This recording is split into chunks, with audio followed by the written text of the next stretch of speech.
পিসিদিদাকে না আমার একদম ভালো লাগে না। তোমাকে কি সব উল্টো পাল্টা বলে, আমার একদম সহ্য হয় না। এই তুই না ছোট ছোট ছোটর মতো থাক, বড়দের সম্পর্কে এসব বলতে নেই। তুই কি কুকুর? ঘরটার কি অবস্থা?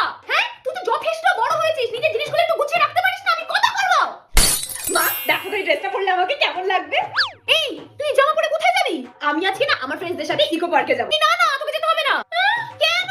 যাই না, তুমি তো বললে আমি বড় হয়ে গেছি। তুই এখন অত বড় হসনি যে একা একা কোথাও ঘুরতে যাবি, বুঝলি? আমার সব ফ্রেন্ডসরা যাচ্ছে। বন্ধুরা যাচ্ছে, যা। ওরা বিষ খেলে কি তুই বিষ খাবি? না ওরা কুয়ে ছাপ দিলে তুই কুয়ে ছাপ দিবি? হ্যাঁ, কোনো কথা নয়। আর আমার কাছে তোকে দেওয়ার মতো কোনো টাকা পয়সাও নেই। টাকা লাগবে না, আমার টাকা আছে আমার কাছে। কে দিল? কে দেবে আমাকে? আমি নিজে আর্ন করেছি খিলাড়ি আড্ডা অ্যাপ থেকে। তুমি জানো এখানে ludo, cricket, BGMI, free fire মতো গেম খেলে আমরা পার ডে 5,000 টাকা পর্যন্ত আর্ন করতে পারি। আর এখান থেকে তো ইনস্ট্যান্টলি টাকা উইথড্র করে নেওয়া যায়। আর আমার রেফারেল কোড আড্ডা 20 ইউজ করলে তো পেয়ে যাবে ফার্স্ট গেমটা একদম ফ্রি। তো দেরি কিসের? ডেসক্রিপশনে যাও, লিংকটা দেওয়া রয়েছে।